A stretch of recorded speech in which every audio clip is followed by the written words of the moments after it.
Come in. Welcome. I'm E.G. Marshall. You are all fortunate today, and I am indeed glad for you. For today's story was written by the genius who gave us Tiny Tim, Scrooge, David Copperfield, Oliver Twist, literally a world of unforgettable characters. Very rarely did Charles Dickens spin out for us the mystery, but today we will untangle the web of just such a story. Mr. Sampson, I came here this evening to tell you of the peculiar circumstances of the girl's death. She was very young. Too young to die. I don't know how or where to begin. It's difficult because you loved the girl. I know. No, you don't know.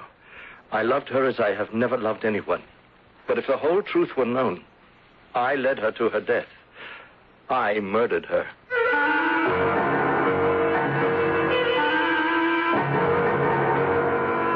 Our mystery drama, Hunted Down, written by Charles Dickens, was adapted especially for the Mystery Theater by James Agate, Jr., and stars Gordon Heath.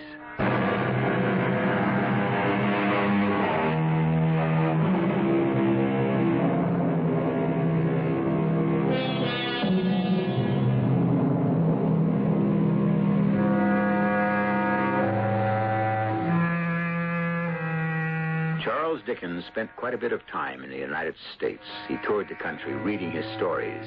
He even wrote some here. This story, Hunted Down, appeared serially in the New York Ledger in August 1850. But this account of deception and murder could have happened today, over 125 years later. The same idea has been copied by modern authors, but no one has ever told it as vividly as Charles Dickens. This is the way it begins. My name is Edgar Sampson. I'm the chief manager of London Life, one of England's oldest life insurance companies. To deal in insurance, one must know how to judge a man. If you can't do that, chances are you will be deceived, and your company could lose a fortune to the unscrupulous. Which brings me to the first time I met up with Julius Slington. Adams, who is that man dressed in black who just left the office? Just now, that was Mr. Julius Slington. One of our clients. No, he's not insured with us, not as far as I know. He has an air about him, I say, like a warning. A warning? As if he was saying, not in so many words, take me just as I show myself. Come along, follow the gravel path, keep off the grass. I permit no trespassing. Oh, I see what you mean, Mr. Sampson. Mr. Slington is all business. Nothing wrong with that, but this gentleman wants to be sure you know it. Well, if that's it, he put on a very big act for the little he wanted. Which was? A few application forms for a friend of his who wants to take out life insurance. Why did he come to London Life, did he say? Yes, he did. He said he was recommended by a friend of yours. Of mine, Adams? Did he know my name? Yes, sir. He looked over here and said, there's Mr. Sampson. Not that I've had the pleasure, so I shan't trouble him. Huh. Oh, that'll be all, Adams. You may go back to your desk. No, I didn't like the looks of this Slington. He had smiled too much at Adams, was too agreeable. A week later, I went to see an old friend for dinner, and who should be there but Julius Slington. Edgar Sampson. Well, the work seems to agree with you. Oh, I must admit, Tom, I enjoy it. It was nice of you to ask me over for a meal. Do you know that fellow over there, standing by the mantelpiece? Well, of course I know him. I'm not in the habit of inviting strangers to eat with me. Then, since we are both under the same roof, introduce me. Certainly. Julius, I want you to meet Edgar Sampson, Julius Slington. How do you do? How do you do? Well, I thought you two had met. Julius was thinking about some life insurance. I told him to look you up. I did look in at Mr. Sampson's office on your recommendation, Tom, but since all I wanted was a few insurance forms, I didn't want to trouble him. I would have been glad to help you. I'm sure of that, and I'm very much obliged. Another time, perhaps? You're thinking of insuring your life? No, dear, no.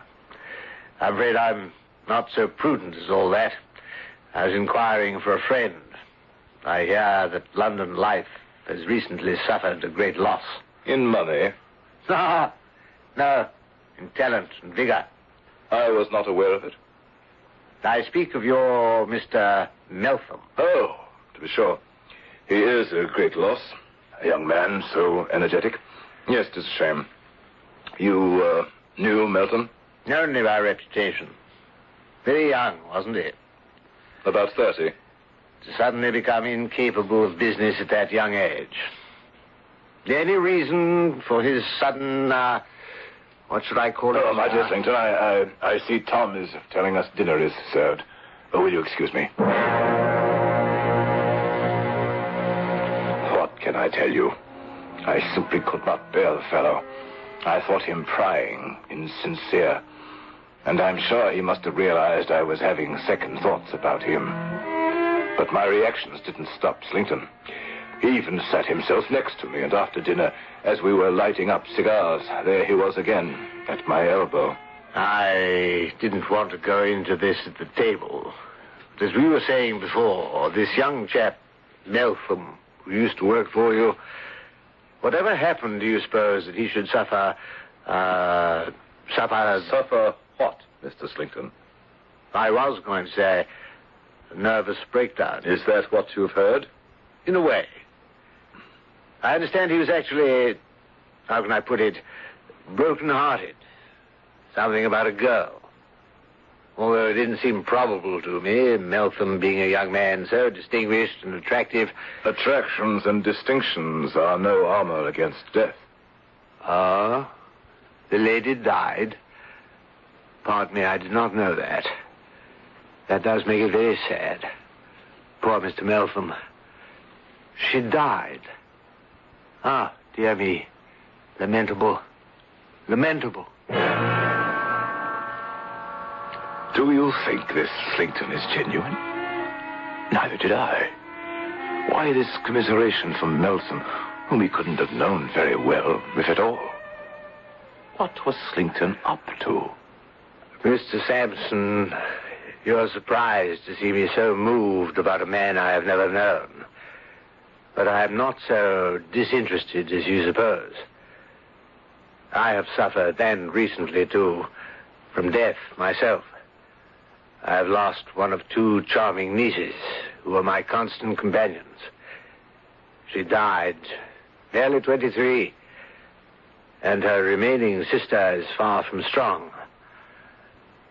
Ah, my dear Mr. Sampson, the world is a grave.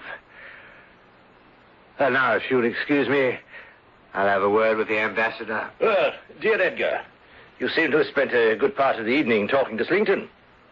He's not a bad chap, really. For some reason, Tom, heaven knows why, he's followed me from my first glass of wine to my last cigar.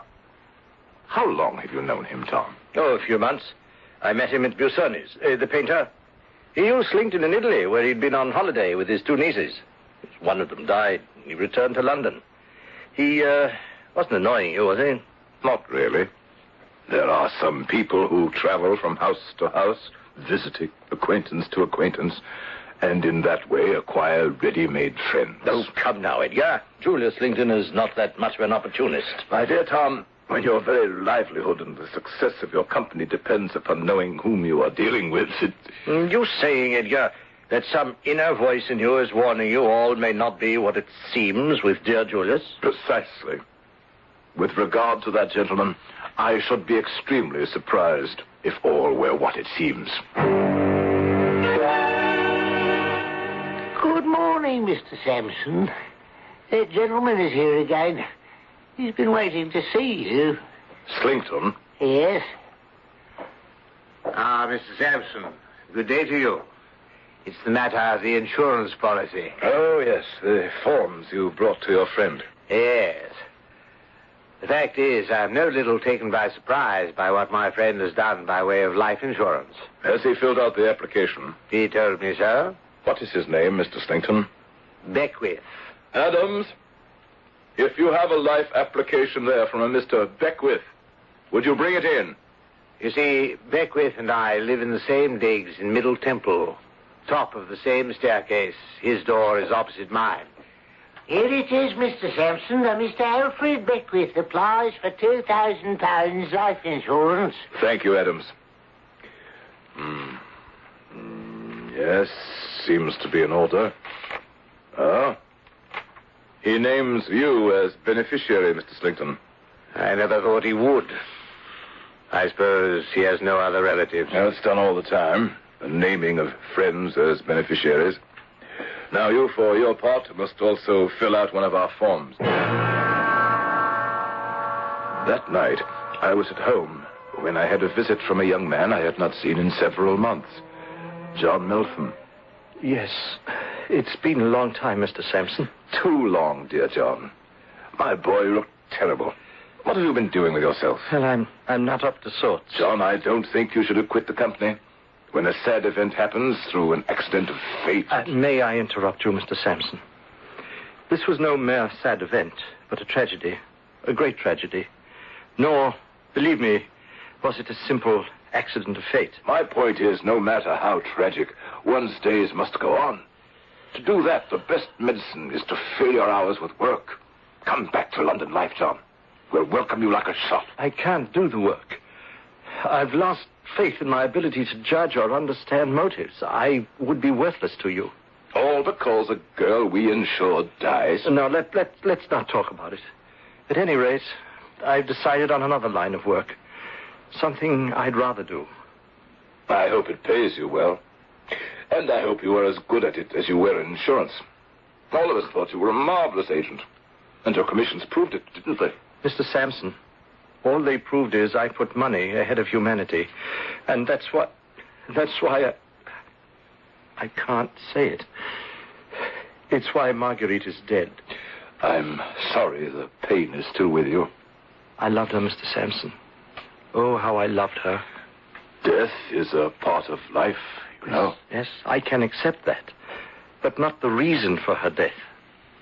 I came this evening to tell you of the peculiar circumstances surrounding her death. She was very young.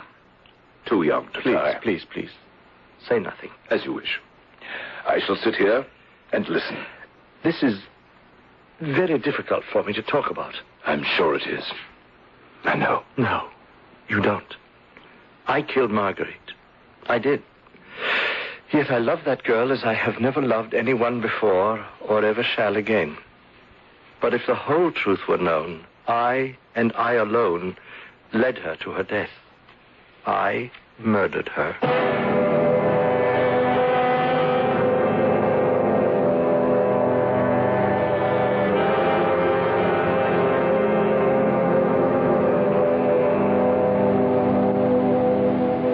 What have we here? Quite a turn of events, huh? Our man Edgar Sampson, who manages London life, meets, dislikes, and suspects the sincerity of one Julius Slington. Then his former employee, John Meltham, confesses to a murder. Is there a link between these three men? If there are answers, let us hope they are forthcoming when I return shortly with Act 2.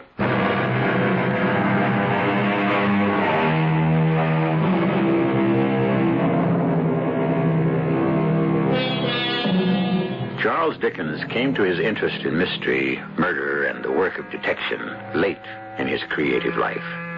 Not that social injustice, which he constantly assailed, was foreign to him, but specific chicanery like that in this story was a new subject for Dickens. Certainly none of his characters before John Meltham had ever confessed to murder. I killed that sweet girl just as certainly as if I had put a bullet through her head. John, I want you to calm down. It's been too much for me to bear alone. Let me, in my own way, tell you how it happened. I was sitting at my desk at London Life.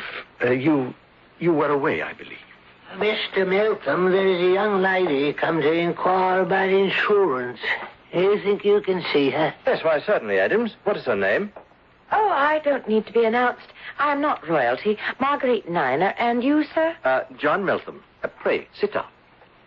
Mr. Meltham, London Life has been recommended to me as trustworthy. I wish to deal with a company that will make good on its promises to pay. I sincerely hope, Miss Niner, that day is in the very distant future. We all hope that, Mr. Meltham.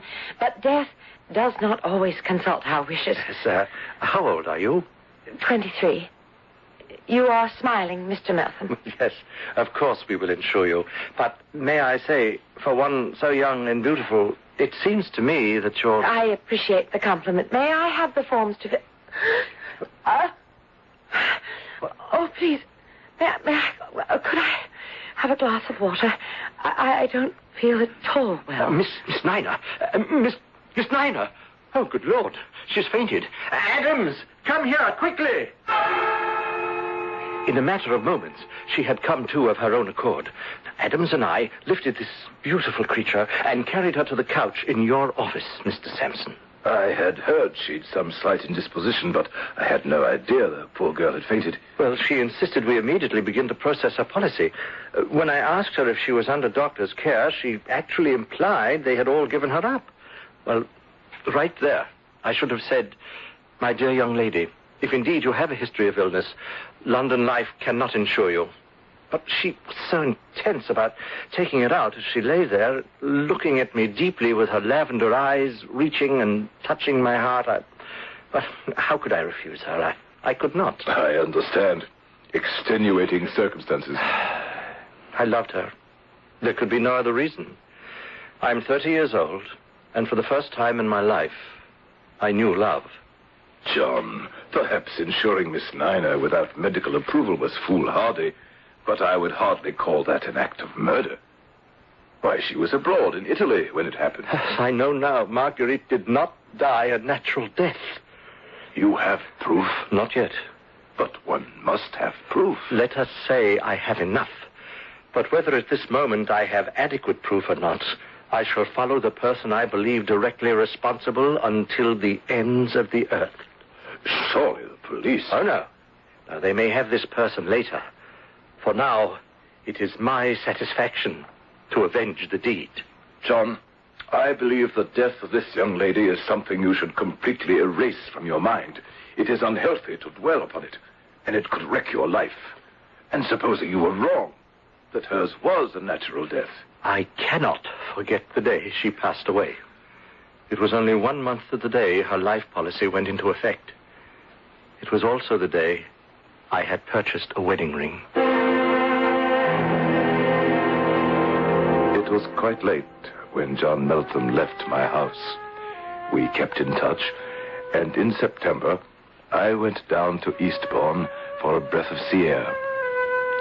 Who should be walking the beach that very late afternoon but Julius Slington with a beautiful girl on his arm, a very delicate, very pale and melancholy young lady dressed in mourning. Mr. Sampson, as I live and breathe. Hi, Mr. Slington. This is a coincidence. How so? I was thinking of you just the other day. In a kindly fashion, I hope. Mr. Sampson, this is Miss Niner, my niece. Marjorie, this is Mr. Sampson. Delighted, I'm sure. How do you do? Are you strolling, Mr. Sampson? Shall we stroll together? With pleasure. Marjorie and I are about to take this rather steep climb to the top of Beachy Head. Ah, look there. The mark of wheels in the sand. The wheels of a hand carriage. Marjorie, my love, your shadow, no doubt.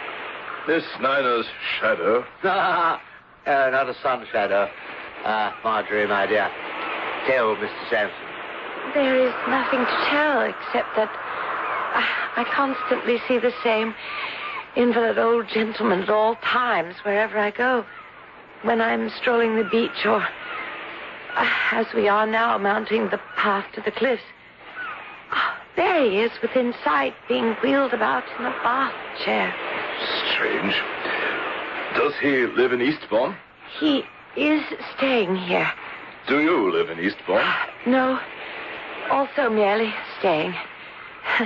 Dear Uncle Julius is concerned over my health, so he has me staying with the family. And your shadow?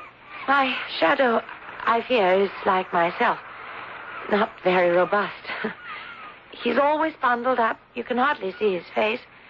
I don't think I should know him if I were to meet him. I think I see his bath chair down there coming towards us. I've not seen him for days. But it does happen. Wherever I go, this gentleman goes. Oh, I'm quite out of breath from the climb. Uncle, can we rest a bit? Certainly, my dear. We're practically at the top. Isn't that your shadow now, at the foot of our path? Yes. Ah, there he is. And notice, he's always having his bath chair pushed by the same gray-haired gentleman. Will you both excuse me for a moment? I think I know the gentleman.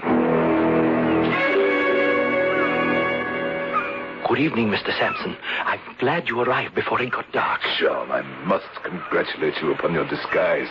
You make an admirable elderly bundled-up gent. Thank you. Your manservant does well as a porter. I knew he would. I came as soon as I got your message. Sir, Marjorie Niner is in danger of her life. I quite understand. We must get her away from him. I shall do my best. No, not like dear Marguerite, her sister. We must save her. I have every intention. Keep us inside, John, and I shall do my best to effect a rescue. He must not know that we know. Have no fear. Oh, bless you, sir. Good Lord. They're gone. I can't see them up there. I must start back. Hurry, hurry! I ran up the steep path at Beachy Head, filled with frightening thoughts of what the area is known for. As I got to the top, I saw Marjorie Niner at the very edge, struggling with Slinkton. Stop! Stop! Oh, it's you, Sampson.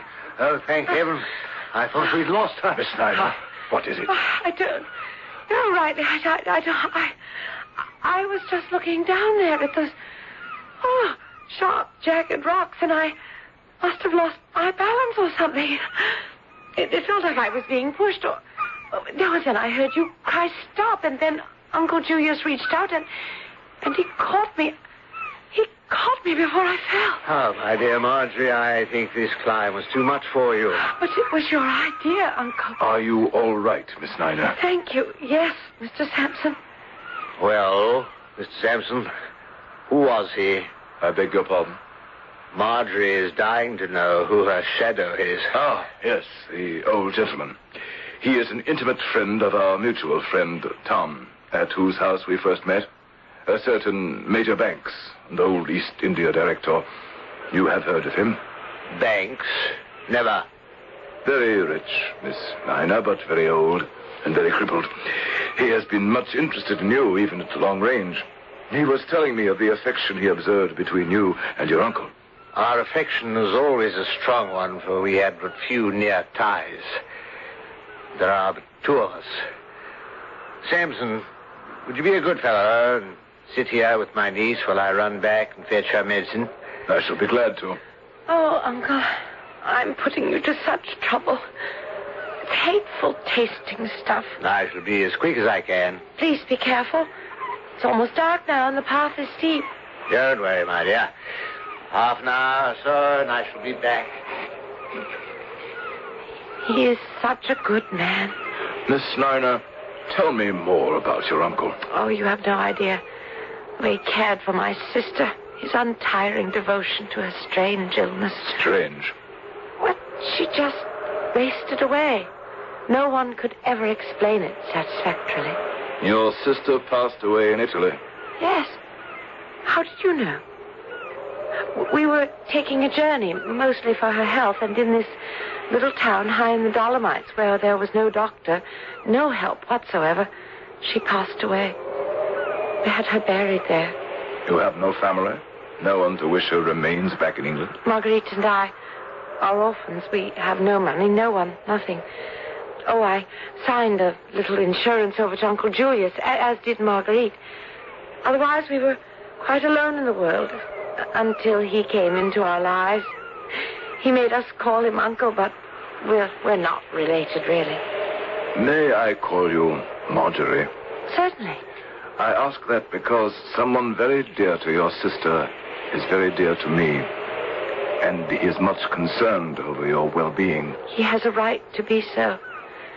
I have a feeling that my life is drawing to an end, even as did Marguerite's. It must be in our blood. Marjorie, do you have any idea why Mr. Slinkton brought you to Eastbourne? Yes. For the restorative powers of the sea air. This very place where we now sit, this cliff, is called Beachy Head. Do you know what it is famous for?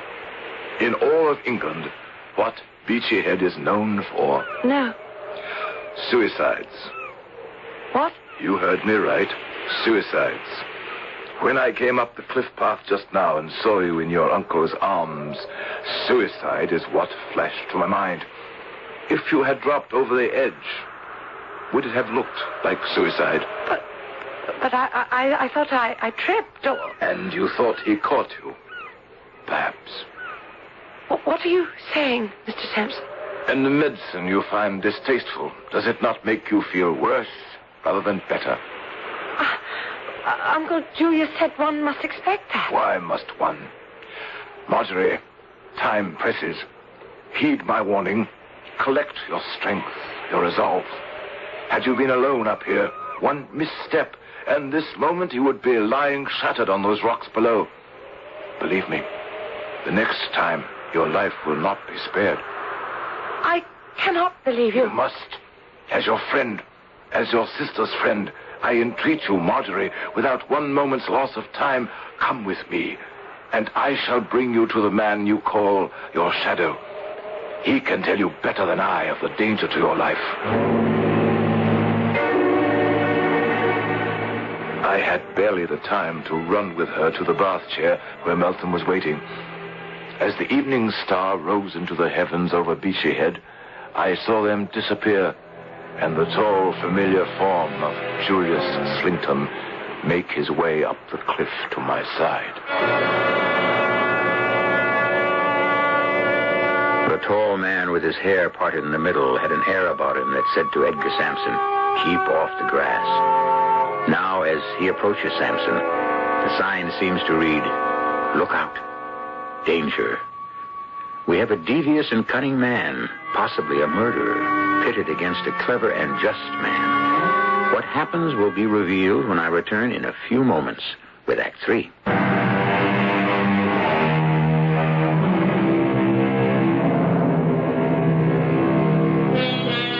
Night has fallen on the English seacoast town of Eastbourne. The waves are high and signal an impending storm. But in the air is not only a storm at sea, but a storm of anger, which might break at any moment. The young lady, fortunately, has been spirited away to safety. Edgar Sampson sits on a rock high on the beachhead cliffs and waits. Mr. Sampson, my niece is not here. Miss Niner felt the growing chill and has gone home. Indeed. I persuaded her. She's easily persuaded for her own good. Thank you, Mr. Sampson. She's better within doors. Safer. I thought so, too. I shall have to take her medicine down to her, then. She is very delicate. Very. Since the unfortunate death of her sister, Marjorie has not fared well. But we must hope. Do you stay here in Eastbourne long, Mr. Sampson? I know. I'm going away tonight. Oh, so soon? Has the sea air restored you so quickly? Events, Mr. Slington. Events have quite restored me, thank you. I'm going back. To London? To London. And I'd better start down. That storm is overtaking us. Mr. Sampson, may I ask? Poor Tom Meltham, whom we spoke of. He has been stricken, you were telling me. Indeed, yes. Fatally. Is he dead yet? Not when I last heard of him, but too broken a man to live long, and hopelessly lost to us at London life. Were he even to live, which I doubt, he will never be the man he was. Oh, dear, dear. Sad. The world is a grave.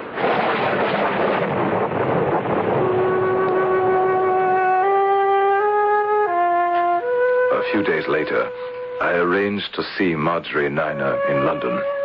I selected the safest place possible, an address where I was certain we could meet in broad daylight and not be observed. In front of the statue of Peter Pan in Kensington Gardens. Mr. Sampson, my head is still in a whirl. I honestly don't know what to make of all this. That is exactly the reason, Marjorie. Honesty. You mean? I mean that most of us take at face value the actions of others. We begin by trusting them. We expect them, in return, to treat us honestly. The man you call your uncle exploited you, and your sister, shamefully, criminally. And it is only a matter of time before he is caught in his own web. Uncle Julius. It's so hard for me to believe. He seemed so devoted to us. We often remarked at our extraordinary good fortune to have been befriended 2 girls working in a factory we were by this charming, lovely, thoughtful person who never made an untoward move in any way. His only interest, Marjorie, is money. It seems a shame to be talking about such a man in this beautiful place. Do you know, I haven't been to Kensington Gardens since I was a little girl. And did you know another little girl was born right over there in Kensington Palace, and she always played in these gardens? Queen Victoria. Marguerite and I would roll our hoops right along this path. I miss her so, Mr. Sampson. I wish we had never met, Mr. Slinkton. I wish it with all my heart. Just try to believe all that has happened is perhaps a dream. You'll wake up, Marjorie, and the world will be beautiful again. I just thought that nice man, Mr. Or the one who helped me get away from Beachy Head, my shadow. Peter Pan could never get his shadow to stick on. That's better. You're smiling. Good things can happen tomorrow. Remember that. Even little Peter Pan believed that. I must be going now. I shall watch over you even more closely than your shadow at Beachy Head. How long must I remain with Mr. Meltham's sister? Until we are certain Mr. Slinkton no longer roams the streets. When will that be? Soon, I hope. Very soon. The final thread of the web led me to the building where Julius Slinkton lived, the top floor. He on one side of the stairs, and on the other, the gentleman whose life he had insured with us, Mr. Beckwith. Who is that? Oh, is it welcome? Enter, my good man. Excuse me, I noticed the name on the door. Alfred Beckwith. That is me. Do you know me? By name only. I'm with London Life. Ah, yes, you are looking for my dear friend Slinkton, no doubt. He is across the hall. I'll call him. Julius? Julius Caesar! You have a visitor. What did you say your name was? Sampson. Julius Caesar! The sun is over the yardarm! Alfred, what is the matter with you? Oh, Mr. Sampson, what brings you here? Mr. Beckwith, will you excuse us a moment? Where can we talk, Mr. Slinkton? Right outside, on the landing. Oh, yes, indeed. You are excused. But I shall expect you back. Is this your friend, Beckwith, who you insured with us? I'm afraid it is. I'm exceedingly sorry to say. But surely you could be of some help. He is your friend, you said. His rooms are in such disorder. How can anyone live like that? By the way he looks, I'd say he's in the last stages of delirium tremens. I'm as saddened as you. Yes, he's a very great friend. He must have been very ill, even before I knew him. Now I can do nothing with him. Nothing at all. How is your niece, Mr. Slinkton? My niece? Marjorie Niner, the one I met with you at Beachy Head. I'm sorry to say, Mr. Sampson, that my niece has proved treacherous and ungrateful. She left me without a word of notice or explanation, simply disappeared. No doubt she was misled by some designing rascal. You may have heard of it. I did hear she was misled by some designing rascal. In fact, I have proof of it. Are you sure of that? Quite. Are you both standing out there on the landing forever? Company to breakfast. Julius, boil the brandy. My dear Mr. Beckwith, I see no food about. nothing to eat but these salted herrings. Yes, Julius believes in keeping up my thirst. You will forgive me, Mr. Sampson, the way I am dressed. This old dressing gown is all I seem to have. My clothes have all disappeared. Surely, Mr. Slinkton, you could fetch him some food to eat. The man is ill. Mr. Sampson, you're a man of the world. I'll be plain with you. Oh, no, you won't. I understand your object in visiting here. London Life wishes to save its funds and escape from its liabilities. These are old tricks of the trade with you insurance gentlemen. But you will not do it, sir. Julius, I found some brandy. No, you will not be able to evade payment, sir, should anything happen to this dear man. You will not succeed, Mr. Sampson. You have not an easy adversary to play against when you play against me. When the time comes and Mr. Beckwith is no more, we shall have to inquire when and how he fell into his present habits. Julius, gentlemen, I drink to your health. Sir, Mr. Sampson, I put this incoherent poor creature aside and wish you a good morning. With that, Alfred Beckwith took his entire glass of brandy and threw it right into Slinkton's face, and then the glass after it. As he mopped the blood and brandy away, Julius Slinkton saw before him a man no longer reeling and trembling, but a changed, determined, forceful Alfred Beckwith. Slinkton, look at me, you villain. See me as I really am. I took these rooms to bait a trap for you. You thought me a poor drunkard, an imbecile. You insured my life, did you? I saw Mr. Sampson before you did. Your plot has been known to us all along.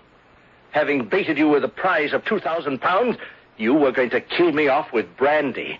And since the brandy didn't seem to be working quickly enough, you were pouring poison into my glass. Oh, so I was not too far gone not to observe you. The man is mad. Obviously a drunkard and a fool. Murderer. Why do you suppose I was certain you would fall into the trap? Because you were no stranger to me, Julius Slinkton.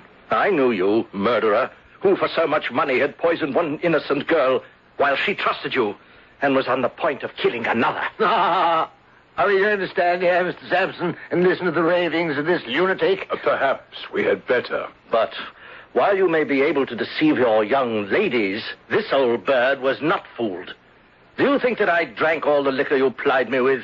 I poured it away. And then when you were out, I let myself into your apartment, investigated your papers, took samples from your poison bottles, your packets of powder, changed the contents to harmless sugar, lest you be out trying to kill more innocents. Dear me, Mr. Sampson, don't you find all this a little repetitious and boring? Not half as repetitious as your private journal, spelling out in detail, page after page, how long it took you to do away with your victim. The size of the doses, the signs of gradual decay upon the mind and body, the fancies produced, the pain inflicted. It's repetitious, but not boring. Mr. Sampson, I cannot remain in this poor demented creature's presence any longer. I'm going back to my apartment. You won't find that journal in the secret drawer of your writing desk any longer. Then you are a thief. And I am also your niece Marjorie's shadow. I followed you to Eastbourne, made certain Mr. Sampson was on hand when you tried to use Beachy Head as the scene of a suicide. And all the while plying Miss Nina with medicine.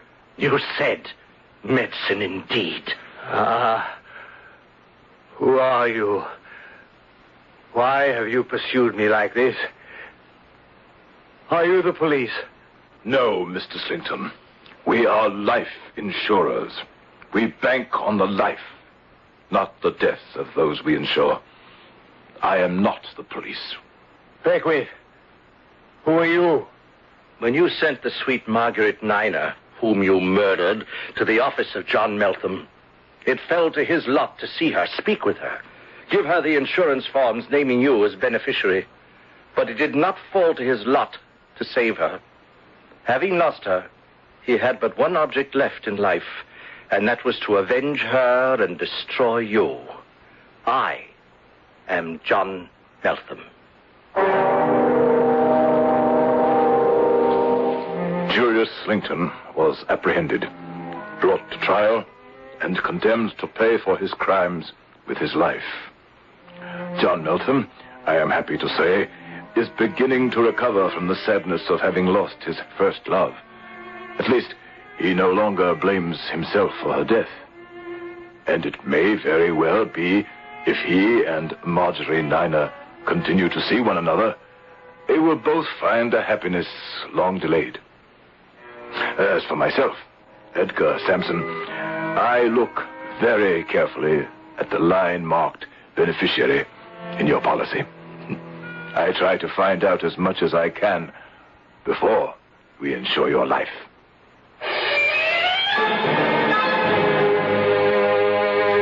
Insurance files are filled with stories like the one you just heard. Recently, a man was insured for $50,000. He was thrown into an icy river, left to catch pneumonia, poisoned with alcohol, set afire, run over by a car, and still the man would not die. Others have not fared so well. Is there a precaution, an answer? I'll try to give you one when I return shortly.